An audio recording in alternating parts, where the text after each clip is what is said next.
Just wait for the feed to come up. Well, here we are again. It's a Tuesday, folks.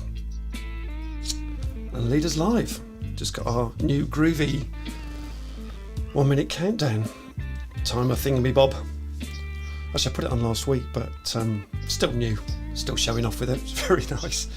So we got Chris James in the room, sales expert. Chris James, sales coaching expert. Sales trainer. Chris James. It's Chris James in the room today. Just can't wait for that. And just wait for the live feed to come up. So we know we've got it. There it is. Brilliant.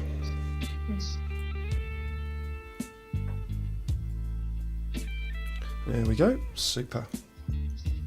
Down, down, down, down, down. Oh, we've got loads of folks joining already. Fantastic. A few counts zooming up. Oh, love the groove. Yes. We like that. Thanks, Joe. Love the groove. Nice. Thank you. Good stuff. Well, it's oi oi people. It's a Tuesday morning here in the UK. It's 8:45 UK time, and we are live. Spreading the love, folks. Spreading the love, and as usual, we're streaming out on loads of channels. We're streaming out on LinkedIn. We're streaming out on YouTube. 2 Facebook groups and Twitter. God knows how it all works, but it all hangs together somehow. So, morning, Elaine. Good to see you. Let's say hello to you. Yeah, morning, Elaine. So if you're new to Leaders Live, say hello in the comments, folks. We'd love to hear from you. This is an interactive show, folks. So that means you get involved too. Join in. Don't be shy. Ask us loads of questions. Tease us if you want. And network with the live community as well. So, whether it's your morning, your afternoon, your evening, welcome to this week's Leaders Live show. And let me just get Chris on. So, this morning I'm joined by the very quick-witted and inspirational sales coaching expert and passionate sales trainer and sales trainer, Chris James. How you doing, Chris? Very good. I'm really honoured to be interviewed by Howard Jones. Oh, I see. Right. Brilliant. Yeah, Howard. Okay. And Chris and I will be chatting about how to have awesome sales conversations, folks. So, as I said, Chris is passionate about sales and all things sales. And we had this week's Leaders Live really picks up on a session we had a couple of weeks back with Ray Black, where we talked about ethical social selling. And so we pick up from there. Now, just very quickly, so Paul Winfield, morning. Andrew, morning. Maria Jeffers, how you doing? Maria, great to see you. David Bramble's on the line. Hello, lovely to see you. Yeah, nice shirt, Chris, he says. There you go, groovy. A groovy shirt, no less. Super duper. And for the highly observant, you might notice that Chris is sporting a blue Peter badge. Oh, there you go. How about that? How did you earn that, Chris? Come on, spill the beans. Oh, well, it's a secret, really. I'm not going to tell you. To be honest with you, I had a football match and 5 of my friends came home and we didn't have much food in the cupboard. So my mum rustled what we had up together, which was a tin of Instant Smash. Do you remember Instant Smash? I do. And Cadbury's drinking chocolate. Oh. And hey presto, all 6 of us ate chocolate potato. Oh my gosh. And what was it like? It was an experience never to repeat. Well, it was overrated. Definitely overrated as an experience. But we sent the recipe into Blue Peter and they put it in one of their books. Brilliant. So it couldn't have been that bad. Couldn't have been that bad. They tried it. A Blue Peter badge for the most unique recipe in the universe. Brilliant. Chris, I'll come back to you in a... out of the box. Yeah, yeah. Chris, I'm going to come back to you in a tick. Let me just change scenes just quickly. So, Leaders Live, folks. As I said earlier, this is an interactive show. So please join in with the comments and questions and engage with us. There's a whole load of stuff going on already, which is brilliant. And to that end, we have Birdine Hugo, our fab moderator. Let me just bring up the scene for that. Welcome, Birdine. Say hello to everyone, Birdine. Hi, everyone. Looking forward to everyone's comments today. We had quite a great Leaderslive last week. Oh, yes. So hoping you guys can top it this week. Absolutely. Yeah. Beat last week. That's the way to do it. Brilliant. I like that. Well done, Berdine. So Berdine will be moderating the comments and keeping it flowing and all of those sort of things just to keep the whole thing moving and keep it interacting. So she'll be asking you questions and things like that as we go along. So all that to come. So we'll see you a bit later, Berdine. Okay. Thank you. So quick teaser for you folks. In today's world, does the sales conversation need to adapt to be maybe a more people-centric approach? Chris says, yes, it does. And also, some say cold calling is dead, to be replaced by, as we know now, email junk sequencing. But Chris James strongly disagrees with this. He believes in 2022 may herald a new age of selling along with the cold call. We'll be discussing that later. But however, to achieve this requires extraordinary training for salespeople, to equip salespeople correctly, folks. And so to get the conversation moving, we'd love to know what you think, folks, as well. Do you think cold calling is dead? Has it got a place in the sales process? And can anybody learn to be a good salesperson?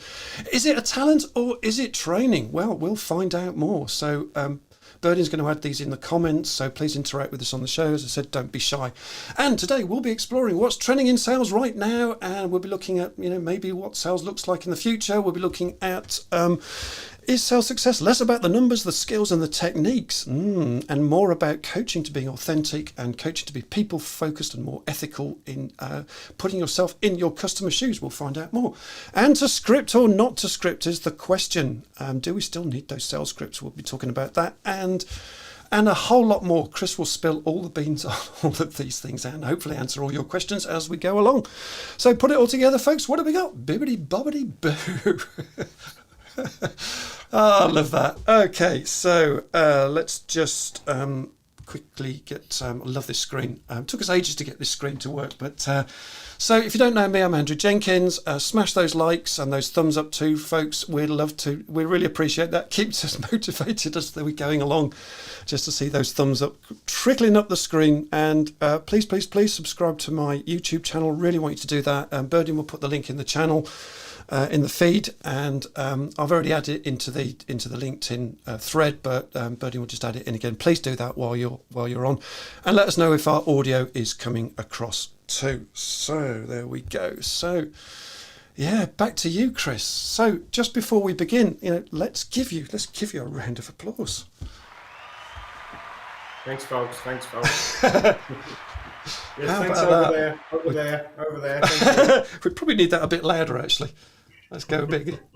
Yeah, louder. Come on. Yeah, come on. There we go. There we go. That'll wake us up. Hey, what a build-up, hey, Chris. What a build-up, hey. It's like being on, thank you. It's like being on stage, isn't it? Yeah, I can go now. Okay, so side by side. So let's get this question out there. Haircuts, can't we? Yeah, matching haircuts, absolutely. Yeah. Absolutely. Yeah, my mum's very proud of his haircut. She said, wow, what a great haircut. Okay, so Dave Bramwell says, sure, cold calling has its place. We're just about to answer this question, actually. So, let's get to this question. Let's get it out there right now. Is cold calling dead? David Bramwell says, sure, cold calling has a place, so long as there's some targeting. Oh, okay. That's a good point. Stay outcome focused for your client, says Maria Jeffers. And Joe says cold calling is still live, but I do feel it's more a tactile approach, if that makes sense. Well, we'll explore a little bit more about that today. So, and morning, Raj, great to see you as well online. So let's just see, I've just picked everybody up. I hope I have. And Andrew, good morning. Good morning, Andrew Bryant. Okay, fantastic. So, what do you reckon then? What say you, Chris? So should we get a little? Where are we? Cold calling. Let's get a definition. Let's get a definition. What about that? Definition. Yeah, always start with the def. So that's from the Oxford Dictionary. Okay. And it's basically cold calling is an unsolicited call on someone by phone or in person in an attempt to sell goods or services. Right.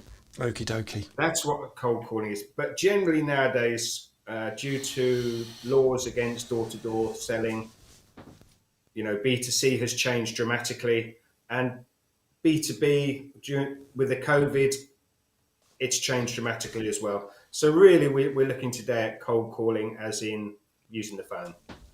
Right, yeah. So back to the 80s again, I guess. Well, the 80s, I think we could go back really before then. I mean, if we look at cold calling as it is, really it started in prehistoric times, didn't it? When they traded between tribes. I mean, I want to go a little bit further on than that. And, Roman times. I mean, I always think about the Life of Brian. Have you seen the Life of Brian? Oh, God, yeah. That famous scene. The haggling scene, yeah. You don't haggle like that. 4 for the gorge. 4 for the gorge. Worth more than 4. God, I always think, how long has actually cold calling been going? Years and centuries, prehistoric times. Okay. But what we have to do look now is, when did it actually start on telephones? And there's a lot of arguments here. If you actually Google it, it will say 1873. 1870. A load of rubbish. Absolute rubbish. Because telephones didn't really... I mean, if you look back in 1873, I'm not even sure there was more than 2 lines. Was that the telegraph then, was it? Telephones were invented by a guy who wanted to talk to his wife downstairs. So they had a line. It's that simple. And Brilliant. That's where it came from. Isn't that where texts are now? That's replaced by text, right? Yeah, exactly. Yeah. So you look a bit further in the 20s, one town would have a phone. Yeah. So it wasn't to the actual 1950s. And the historian Todd Capani sort of says it was the 1950s. And we can actually say in 1957, an American company, US Dials, was the first company to dial cold calling. Wow. And they had 2 teams that dialed out constantly every day. But things never really evolved until the 1980s, the 1970s, when the actual first, cold calling techniques were discovered or taught out. So it became a technique then. And so to answer your question, last year there was roughly 60 million cold call dials.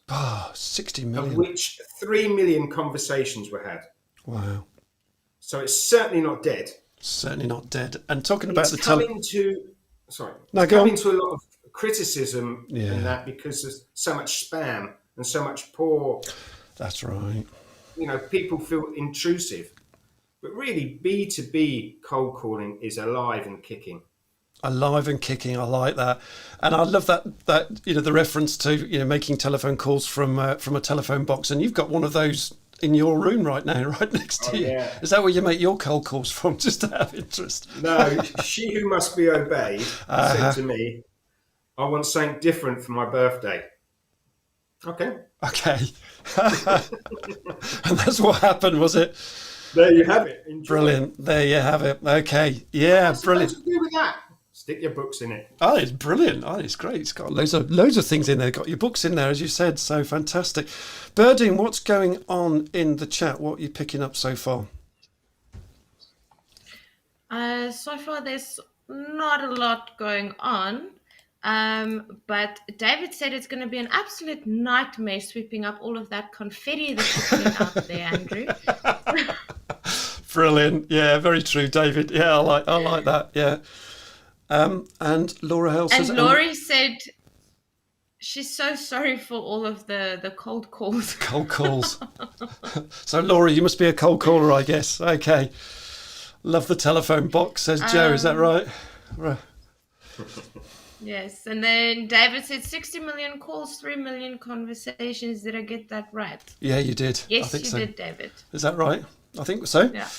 This is research, but I cannot confirm that research. Someone's counted all those, David.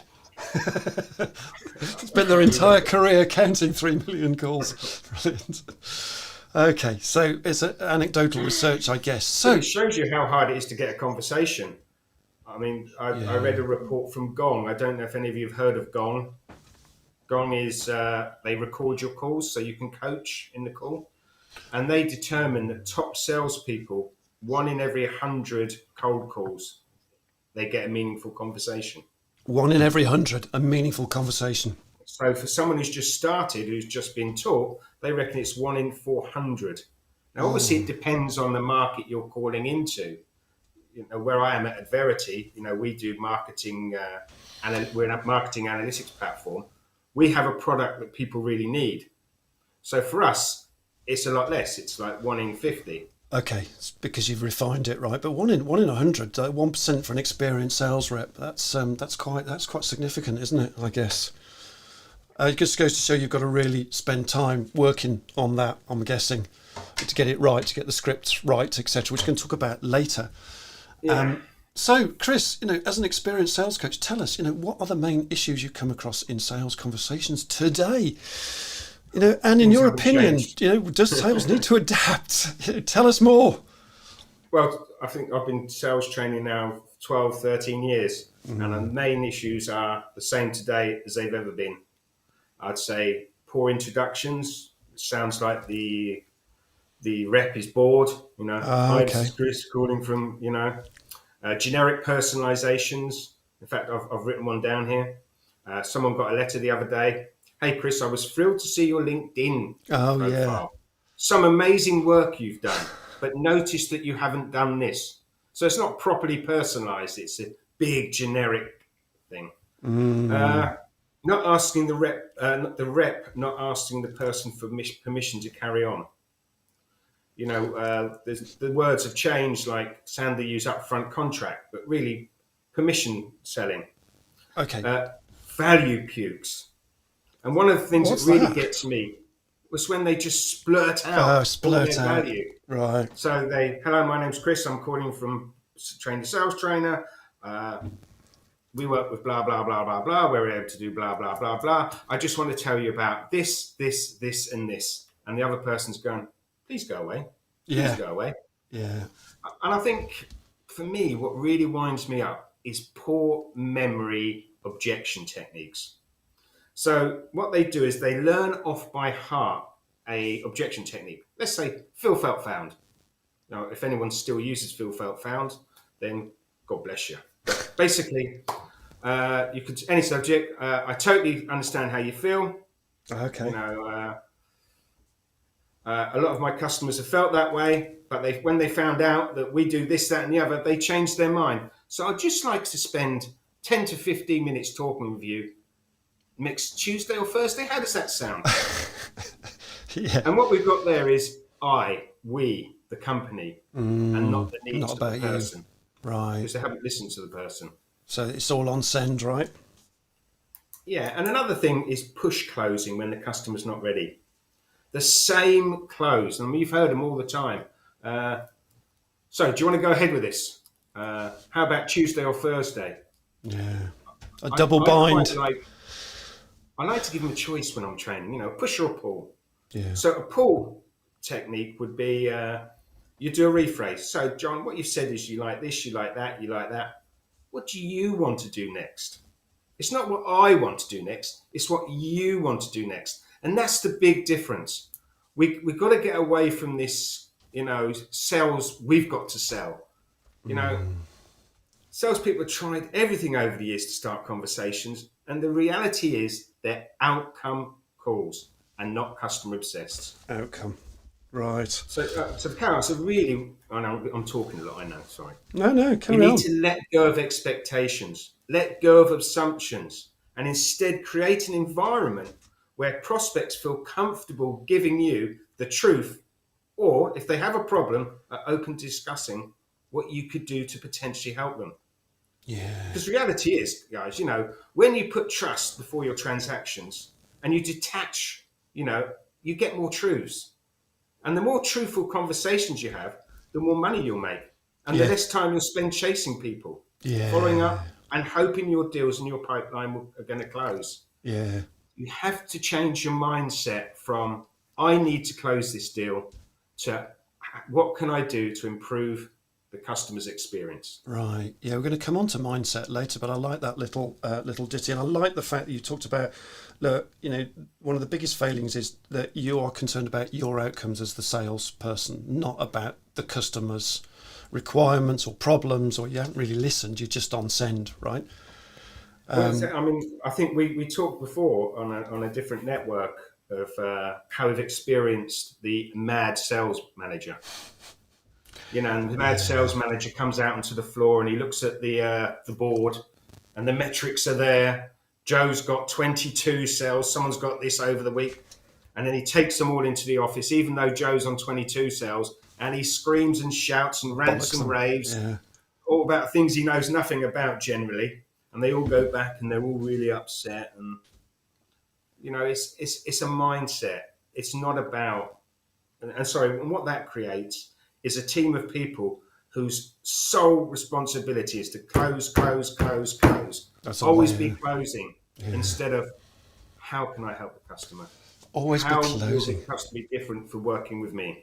Yeah, that ABC, always be closing. Interesting. What do you say to that, Crystal? Yeah, there you go. It's not all about closing, right? It's about listening, by the sounds of it, from what I'm picking up. It's all about curiosity. Curiosity. If you can sit with uncertainty, and you can sit with curiosity, then you'll make a great salesperson. Oh, I like that. So if you can sit with curiosity, you can make a great salesperson. I like that. Let's just give you a break for a minute. What's going on in the chat, Berdine? Let's just pick up what's going on. Oh, come on. Joe said there's so many automated welcomes and less receptionists makes it hard to get through to the correct department. Yeah. David asked a question. So David wants to know, how do the automatic dialers tackle the automatic responses? Okay, right. What do you say about this then, Chris? What's your thoughts? How do automatic dialers tackle the automatic responses? I mean, do you mean people, or do you mean what is automatic response? Is it someone saying, "Sorry, I'm not interested"? Yeah. Is that what you mean? Okay, we'll find out from David in a moment. We'll come back to that then. But because if it's an objection, then you've got to find out if it's a true or untrue objection. And I suppose find that very quickly. A true objection is when someone says, "Look, I'm really not interested because we have something in place and we're really happy with. We've worked with them for the last 5 years." Yeah. An untrue one would be, "Sorry, just not interested," because it's just an automatic response to a pesky salesperson. Okay. Yeah, but I suppose there are those sales. I think where David might be coming from is that, when the automatic dialer dials you, you pick up, and then there's an automatic response. There's no human being on the end. Yeah, we just put the phone down, right? Hello, Chris Jones speaking. Oh, I've won second prize in the competition. Yeah. What was the competition? Oh, I've just put you through to someone. It was you and Quasimodo. Oh, excellent. Now, because of that, you're entitled to pay £600 a month for this. Oh, excellent. Yeah, exactly. It's just, David's qualified it. He says, when you get a recording, say, press 1 for sales, etc. Oh, I see. Right. So when you're trying to ring somebody up, I guess. Well, I would say when you ring them up. Yeah, I'm guessing. Yeah. Well, it's gatekeeper skills, isn't it? Gatekeeper today skills. we use Navigator and lots of other methods to get to the decision maker. So really it's down to your mining techniques. Can you get the right person that you're calling? Okay, and that's about a bit of persistence and really working out what it is that you need to get to and keep going, right? Yeah, it is. You really do need a good lead generation. Yeah, that reminds me of that. Navigator. There's so many people on Navigator. I know it's Sales Navigator, LinkedIn thing. Yeah, you only get 20 first calls, but it's very easy to friend someone on there, or comment on one of their posts or their articles, and then get to know them slowly. Okay, I see what you're saying. So rather than making a call, you're warming up the relationship through LinkedIn and getting a conversation going through messaging, whether that's Sales Navigator or just LinkedIn itself, right? Okay, I'm with you. Then you connect. Yeah. And then you send them that little, "Hi, I'm Chris." Yeah. And can we have an intro call for 15 minutes or so? Yeah. Exactly. Look, Gotcha. I read your article on I don't know, on eggs. It was really good. I find scrambled eggs on toast is really good. What do you think? So I know that's a silly example, but in Okay. sales, we'd say something totally different. Okay, so actually, the kind of LinkedIn world is phenomenally good for salespeople, I guess, to start those and engage with those conversations. No brainer, really, in that sense, right? Yeah, but the thing is with LinkedIn is they change the algorithms all Don't the they time. just? Yeah. So you write a post and you get. I used to get loads of people liking my posts. Now I hardly get any. It's true. Yeah, the I mean, algorithm has changed quite recently as well. It's got harder to get views. I do agree. This is why I think something Zoom Info it's a good lead generator. Zoom Info, tell us more. No, you have to look into it. Zoom Info, they've just got. We've got to be the curious, positions- right? The positions of the people, and so if you need to talk to CEO, they'll give you the direct number. If you want to talk to someone in IT, they'll give you the direct number. Okay, and that's a service, is it? Yeah. Okay, so Berdine, back to you again. As well. What's going on in the chat? Joe said pushy sales gives us decent sales folk a bad name. And then she said she totally agrees with the sales outcome. It is sometimes down to their sales manager or directors pushing for figures. Time is the essence, I feel. Yeah, I get that. That tension between what the company needs and what the salesperson needs as well, and those two can sometimes conflict, I guess. The pressure from upstairs. What say you, Chris? Yeah, definitely. Yeah. Okay. Targets, metrics is the killer of culture. Metrics is the killer of culture. Tell us a bit more about that. That's the numbers thing, right? The numbers. I mean, where do you start your metrics? Do you start it on calls made, meaningful conversations, completed conference calls, or completed discovery calls? Yeah. If you do it on phone calls, then what you're going to get is. Yeah. Okay. And then at the end of the day, I've only made 50 Game the calls. system. Yeah. So I'll just ring that number, put it down. Ring that number, put it down. Ring it. Okay. Yeah. That's just gaming the system, right? Yeah. I think it's very difficult because we know that we have evidence that if we make 100 calls, then we could generate one sale. Yeah. So with that in mind, if you're a sales director, sales manager, you're going to say, make 100 calls. Yeah. So that is where one of the big issues I think comes in sales today. And how do you keep someone motivated to make 100 calls just to get that one sale through the door? Well, it's one of these things, isn't it? It's up to you, isn't it? It's your incentives, what you give them. Okay. It's about your company. Where I work at Adverity, we have a very good system of promotion. If you can achieve this, then you'll get this. If you can achieve this, you'll get that. Okay. And that's what young people want today. They want to see a line of progression. An and if we incentive. don't give them that line of progression, you're going to be calling every day for the next 3 years. Okay. It's not motivating. We have to give them carrot stick. Yeah, it's like gaming, isn't it? You get to the next level, right? Exactly what it is, isn't it? The Generation Z or whatever it is. Yeah, the gaming culture. But actually it works, right? So, yeah, that makes sense to me. Okay, that makes sense. So, is there such a thing as a high-performance sales team? What do you reckon, Chris? I'm not convinced of a high-performance team in terms of everyone being on the same level and contributing the same revenue. Okay. Everyone's the same. There are definitely products out there that are easier to sell. But I think, you're going to sell Amazon cloud space, aren't you? Amazon, you're going to buy your presence basically from Amazon. It's an easy sell. Okay. But a lot of companies out there, it's not an easy sell. I would agree with Lee Ashton. So Lee Ashton's just produced a book called Grow Your People, Grow Your Sales. Yeah. And she discusses the 10-80-10. Yeah, I like that. Yeah, I read that the other day. Yeah. There it is. Yep, I've got the same book. Yep. Yeah. She was on my trainer course. Oh, Trainer cool. sales trainer course. Okay. So she's one of the persons who's been trained by me, God bless her. But what it means is that 10% are top performers. It doesn't matter what training you give them. It doesn't matter how you manage them. They've just got it. They've just got it. They're the And if natural, we could talented bottle ones. that and give it to everyone else, we would be in a very happy place in the world. But then you've got 10%, and we all know that these 10%, turn up at 9:05, always late for lunch, always seem to be talking somewhere. They just haven't got it right to be a salesperson. And they're 10% are underachievers. Right. And then we've got 80% who want to do it, but they haven't got the same minerals as the top 10%.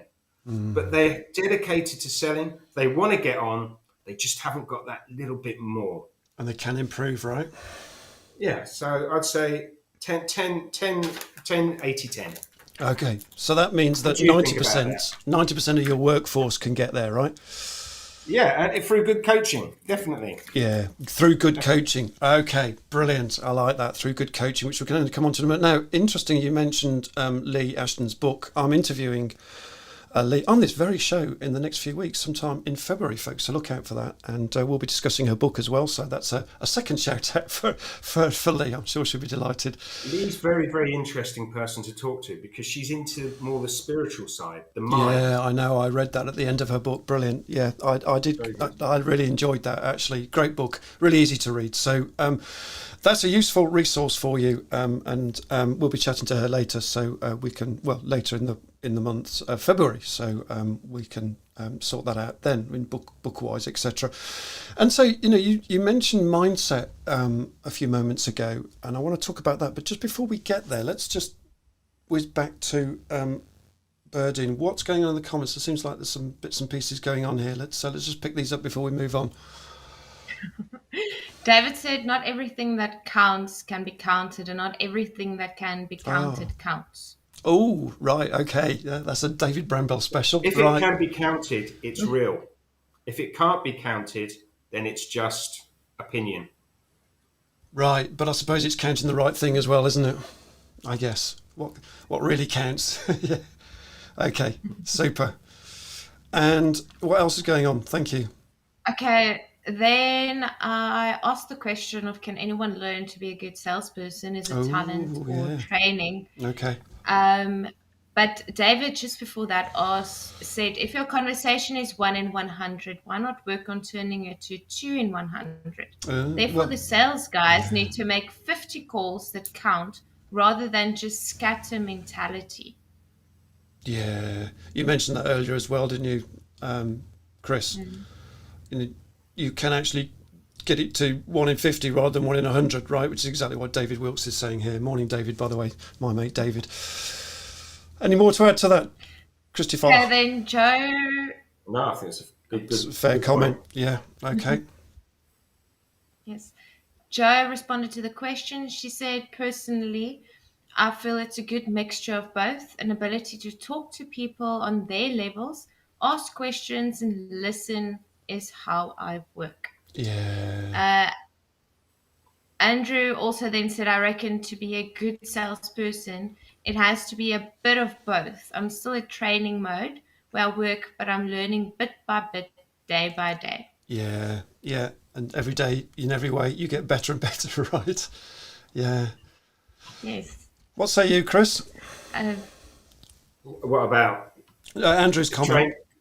Well, it gets better every day. I think we'll talk about it now. I mean, why not? What's the next question? How important? No, we'll come back onto that. Just answer that question if you like. Andrew Bryant's question there. His statement. I think can we improve? We look at something like this. We look at where you are in the training process. Yeah. So if you've been 2 weeks just out of induction, then you'll be at something called the presentation stage. Okay. The presentation stage is where you have limited technical ability, but with a script, you can present to a customer and hopefully drive them to conference call. But what you need to have done is to be developed. Mm-hmm. So you need to get out of that script and go into something what we call is the investigation stage. Yeah. An investigation stage is where the sales trainer will teach you to ask TED questions. Tell, explain, describe to me, or walk me through questions. Yeah, tell me so what you're walk doing me through now that. is, So what we're doing is we're trying In the beginning, it's open questions. As you get better and better, we try to dig down so the customer uncovers their own pain. Yeah. So to do that, we need to ask them a question that when they're talking, they bring out and they listen to what they're saying and think, oh yeah, that's a problem. Actually, that's something, yeah, that's really bad. So questions like, walk me through how you collect your data at the moment. And I say, oh, we do this and we do that and we do this. And then you say something like, well, what do you mean by this? And they'll say, and then they'll start getting deeper and deeper and deeper. So walk me through a question. So that would be the second stage. So, and the training there is something like 70% you're on the phones, Right. 20%, listening around. You would go and look at people on the internet, see how they're doing things. And 10% would be actually, sales training. And then after that stage, you come to something called a differentiation stage. And that's where, all the products, how to sell, you're very, very confident and you can sit there with uncertainty. Yeah. And then 80, 90% is psychological. Yeah. And 10% is going back to basics. Yeah, so the scripts are really, we're going to come on to script or not to script, and actually you've answered that really, haven't you, in terms of, right, scripts are needed for those that are starting out on their journey, but as you get better and you're using your curiosity and you're listening more, you can draw more out of the customer conversation. Yeah, it becomes more of a conversation, Chris, I'm guessing. Yeah, so let's look at it from a sales trainer's point of view. When you're on a script, it's very easy to analyse performance. Yeah. We can use a phase model tool. And a phase model tool is, for example, you put 3 questions in what would you call it? In a list. Okay. So does he, A, say the name of the company and introduce himself? Okay. Does he, B, use tonality? Yeah. C, is he passionate about what he's selling? And you just do a tick for them. Okay. So I'm getting off the point here, aren't I? Sorry. That's okay. Okay, well, we'll come back onto that then, if you like. But David says 80, 10, 80, 10, definitely buy into that. I work with a roadside assistance organisation, and so many of the front line felt awkward selling when it was the best outcome for the customer, even when it was the best outcome for the customer. Yeah. Yeah. Yeah, you've got to remember, we also deal with emotions. We deal with people. Yeah. And, selling is, although it's been the longest job in the world, it's still the hardest. Yeah. Okay. Yeah. Tell us a bit more. What, me? Yeah. What about? What you just said. Oh, you've lost me on that one. Sorry. Don't worry, that's fine. Okay. So David says, I don't agree that things can't be counted, just an opinion. What about love? We've all felt it. We can't describe it. It can't be measured, but it's one of the most powerful emotions. So he comes back to emotions here again that you talked about before, about tonality. You can't count it though in numbers, can you? It's not a number. No. It's not a real thing. It's not a real number. It's not we can't say that it's a definite 8 on 10 how you feel. It's not a number. We can't actually say that your love is 8 on 10. You can say, I feel like I'm in love, and I would give that a 10 on 10. But that's your opinion. Right. It's not real. It's not a real countable measure. So measuring emotion is obviously very difficult, right?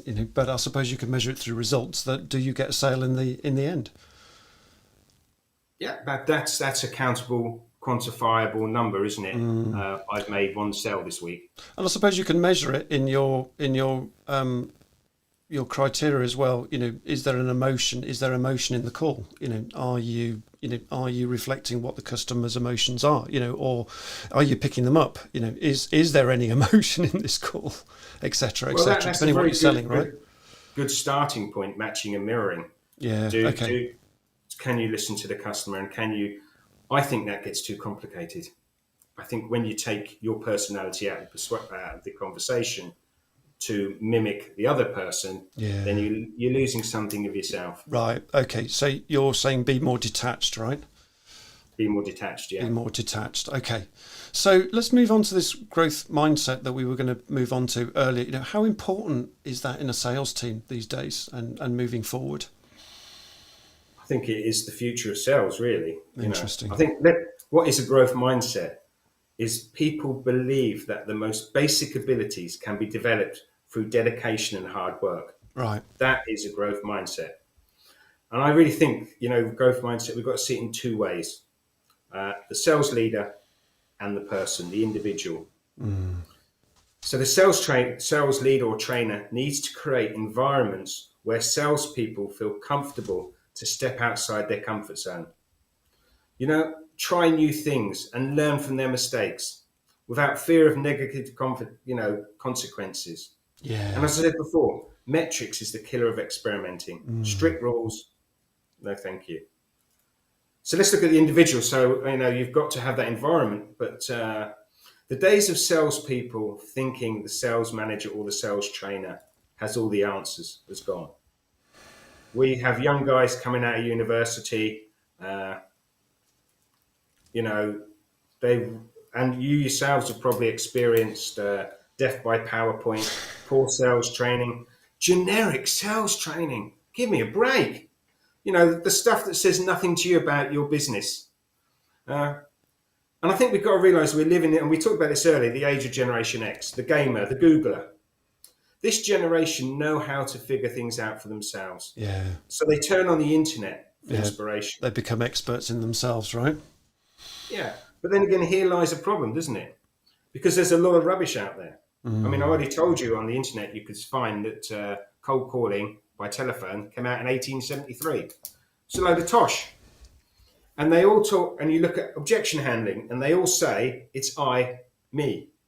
It's not. It's the customer. But for me, what I do is when I've had my onboarders for 8 weeks, and you've got to remember, I am a sales trainer. Right. This is my passion. Yeah. And I work for Verity as a sales trainer. So I don't just train the sales trainer. I'm on the day-to-day core training courses. And after 8 weeks, I direct them. Now let's look at that into perspective. They've come out of university or they're young, and what they do is they do a course and they do a 1 hour lesson, and then the lecturer says, okay, now I want you to go and do this essay on. Yeah. And these are the resources that you should follow. And the young guy will go into the library or on the internet, and he'll download or he'll take out that book. Yeah. And then the people we get out of university and the people who have just come out of school. So, can we direct them to a library ourselves? Can we give them good material that we want them to read instead of just letting them out there? So, there are so many good things out there, but you've got to know where to look. And I would look at people like Josh Brown at Sales DNA. His objection handling, brilliant. I'd look at people like Beck Holland at Chorus AU. And you look at how she does her cold calling and her objection handling. Brilliant. And people like Justin Michael at Hypel. These guys are really into emailing and sequencing, but they do it differently. They've got a better system that we've been using. Pattern interrupt and things like that, which we could talk about later. I'd also encourage my people to join some groups. For example, Rev Genius. And Rev Genius and Slack, Salesball, these are groups where people talk about their experiences and they learn off each other. And reciprocal learning is so important for young salespeople. Yeah. Now, you may never heard of Slack, and you may never have heard of Discord, but they will have. Trust me. Yeah. So they're the experts and model them, right? And you're suggesting that for sales, look, model these people, and read their books and learn from, learn yourself like you are a student at university, and you're not necessarily writing an essay, but you're trying to get better at sales, right? So figure it out yourself, but actually here's a whole load of resources and, have a read of these and get better by modeling these fantastic people. Yeah, this is best practice. Yeah, I mean, I like that. And David Bramwell says this: supporting people as they learn is so important. Encourage experimentation, welcome the mistakes and that follow as opportunities to learn. Absolutely. That's where the coaching conversation comes in, isn't it? And this whole thing about growth mindset, instead of just carrot and stick, you're using much more subtle techniques here to kind of go, okay, what did you learn from that? From that conversation, what went right, what went wrong, what things can you do better next time? And little by little, they get more, they feel safer, I guess, when they're learning these things. What say you? Yeah, I mean, exactly. I look at my son, he's 14 now, coming in 15. Yeah. And if he doesn't know something, he goes to YouTube. Exactly. Basic It's film an a expert. load of rubbish. Yeah. It's some other 14-year-old who has no idea what he's talking about. So it's not just about giving them letting them have that. It's about directing them. Yeah. I mean, YouTube, there's some brilliant resources on YouTube. You can become an expert pretty quickly on lots of things. Well, they do say that practice makes perfect, Yeah. but perfect practice makes perfect. So if you want to practice something, you may get perfect at doing it wrong. Yeah.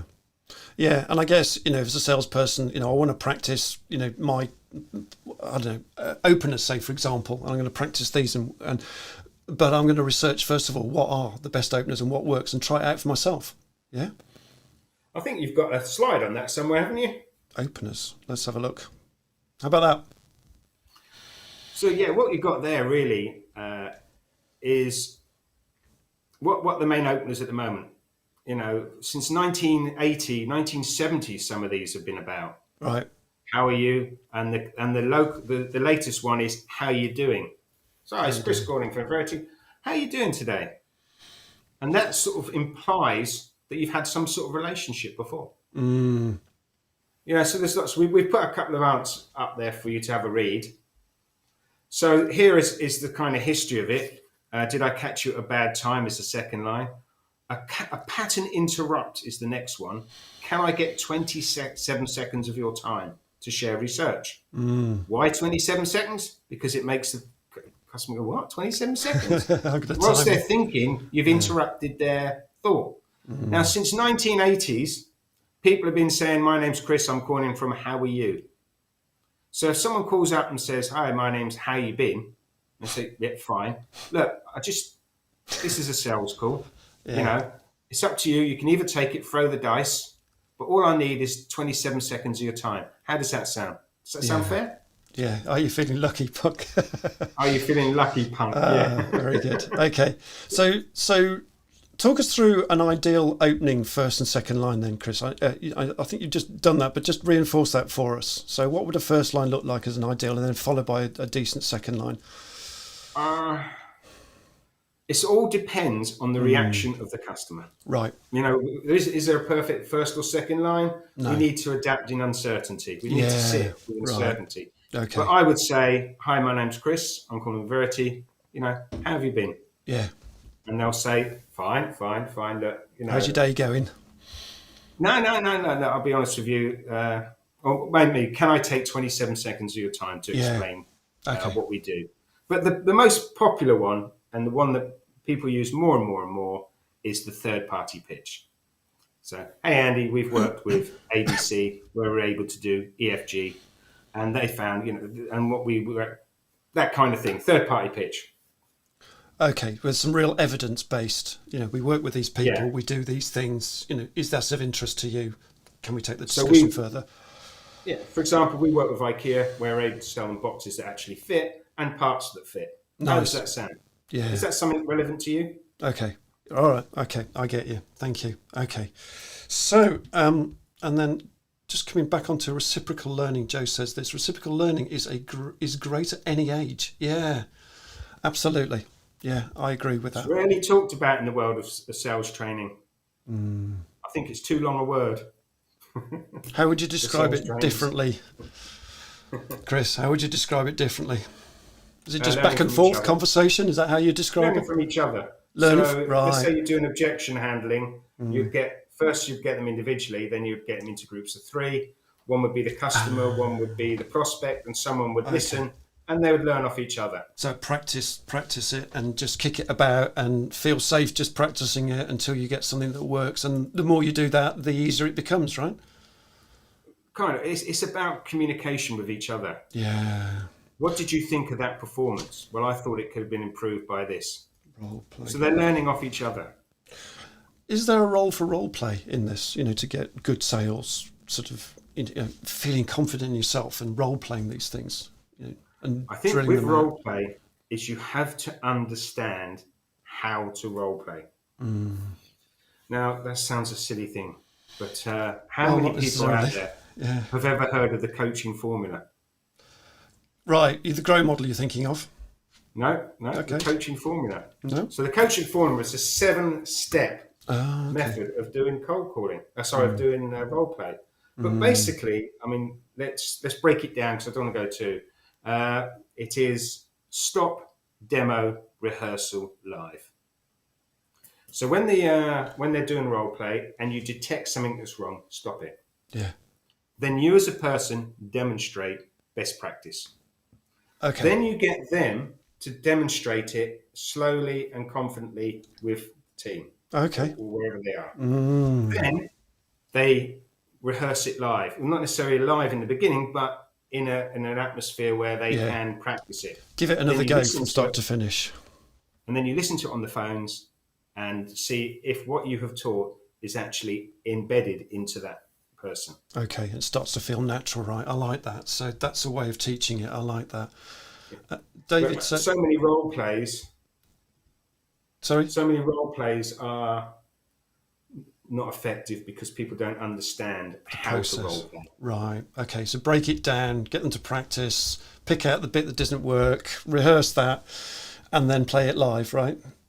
Yeah. Yeah. Demonstrate, rehearse, live. Nice. David says supporting people as they learn is so important. Encourage exploration. Oh, we've had this, haven't we? We've talked about this one. Yeah. Sorry. Apologies for repeating that. Okay. Right. So, we've talked about mindset. We've talked about how important that is. If there's something that didn't work, how do you shine a light to encourage a better solution? What do you go through that? And we've just talked about one of those right now, haven't we? With role play. What else can you do? I think we have to sort of go back to one-to-ones. If something's not working for someone, you have to be able to sit with them and ask them, and they have to find the answers for themselves. Yeah. When people find the answers for themselves, it stays longer in their memory. Okay. So one-to-one coaching, what I use is called GROW. And somewhere I wrote something for you, but I don't know where that is. So GROW is basically a formula for teaching one-to-ones. Goals, reality, options, and action, isn't it? I will. Yeah. Goals, reality. Yeah. So basically, what we're doing is what happens in so many one-to-ones is this, and I've seen it 100 times before. Okay, is sales trainer will come in with a piece of paper, and the piece of paper will say, because they haven't listened to any calls, tell me 3 things you've done well this week. The person will go, oh, I've done this, that, and the other. Tell me 3 things that you haven't done so well. Well, actually, I can't think of anything. Yeah, end of conversation, right? And then the sales trainer, well, actually, you only made 30 calls on Thursday. Right. Oh, okay, fair enough. Okay. So your goals for next week is to make 50 every day. How does that sound? Fair? Yep. Okay. But that doesn't get to the root of the problem. No. So the answer should come from within. Should allow the sales rep to discover for themselves the best course of action to achieve the desired result. Yeah. So supporting the journey of ownership, application, and mastery. Yeah. So GROW. Basically, how I use GROW is, let's imagine we're in a discovery call. We've only got a little bit of time, actually, Chris, just to kind of interrupt you. Sorry to interrupt you there. So we've got the GROW model as a coaching basics, right? But the idea is, to use that as a process to help them discover for themselves, right? That reciprocal learning again. Yeah, it's used for 2 reasons: to teach them how to ask the right questions to the customer, and for you to get information out of them. Yeah, and for you to listen to the answers as well, and I presume as well, all that active listening So stuff you goes listen in that to model. what they think the problem is. Yeah. Then you tell them what the problem is, or you tell them how well they're doing, whatever it is, and then they discover how to improve. Okay, gotcha. Okay, so this is becoming where sales is going, really, in terms of not those sort of carrot and stick conversations anymore, but much more around the whole coaching model and coaching good sales practice. Self-awareness. Yeah. Okay. Brilliant. Thank you. And some top tips for us. So we're just sort of coming to an end now. So just what are your top tips? I've got some. This is a slide which I've just prepared earlier for you, actually, with my Blue Peter badge on myself. Talk us through these top tips. These are my what I believe that you need as a salesperson and a sales leader. Okay. So obviously develop a growth mindset, but also adopt a positive mental attitude. Yeah. And I kind of wrote down for my team these positive mental tips, for attitude. I like that. And that's, I believe in myself. Come to work every morning, I believe in myself. Yeah. My self-talk will always be positive. I will give my best every day. I will not surrender. I will not turn against myself at tough times. One of the most important, I cannot choose what is happening around me, but I can choose how I respond. Yeah, I like that. So if there's people constantly going for cups of tea and having a chat, you don't have to be that person. Indeed. I will use setbacks as learning opportunities. Brilliant. Love that. We get a lot of cool reluctance, but we need to change that for learning experiences. Yeah. I will focus on my strengths and contain my weaknesses. I understand that my role as sales is a member of a team, and I will not come second best to myself. I think these 10 are all very good for life as well. Totally. I really like that approach. It's almost like a self-charter, isn't it? I come to work with this as my I set up my day in this way every day. I really like those, Chris. Thank you very much. Sure. Chris, we could talk for ages, and I know we had tons of content, and of course time always runs away with us as it does in these sessions. So, thank you very much. I hope that you found this useful topic, folks, and it's been food for thought for you. If you you can find Chris James on LinkedIn. I've put his details in the description. So please contact him for any sales training or sales coaching that you need for you. And I really. I just think that's you need your trainers trained. Yeah, or you need your trainers trained. Yeah, absolutely. So these are important things, folks. So get hold of Chris directly, and I really recommend you do that. I've just lost a screen, so I'm like, where am I? What am I doing? Right, I'm back on again now. So if for me, in terms of what I do, just very quickly, just something about myself here. So, and that's before we go on to next week. If you want any, I do keynote speakings on. I'm so sorry. I've lost the screen. I don't know where I'm going. So if you want, spray that again. Yeah, if you want any keynote speaking, please. Keynote speaking, executive and personal coaching. Please get a hold of me. Team programs, and you join Inspired CEOs community. There you go. Contact Andy at www.pdx/consulting.com for all your needs. That's how you do it. Yeah, thank you. Right, I've just found the screen again, so we're all right. Thank you very much. So, next week I will be hanging out with, let me just get the right screen here. I will be hanging out with the, what's my next guest? The negotiation skills expert, Angelique Bradford, CEO of New Beginnings, who, like me, has got a passion for extraordinary conversations, folks. And Angelique and her team help businesses to achieve outstanding commercial excellence and putting the human back into human resources at the heart of every decision. And so we'll be talking about all things negotiating skills next week on Tuesday, the 25th of April at 8:45 UK time. So I'm looking forward to chatting with Angelique, having an interesting conversation about that. So thankfully I've got my screens back again now and I know where I am. So in the meantime, from us all, from Chris, from Berdin and I, we wish you a great week ahead. traintheSalesTrainer.com. And say that again, Chris. Plug, Andy. No, do the plug for us. Say the plug again for me. My website is traintheSalesTrainer.com. trainersalstrainer.com. Brilliant. Thank you very much. Okay. So thank you again, Chris. And it's a goodbye from me and it's a goodbye from us. And I'll just bring Birdine up so she can say goodbye. And thank you very much, folks. And we'll see you next week. Cheers for now. Thanks, Chris. Cheers again. Cheers. Bye-bye, everybody.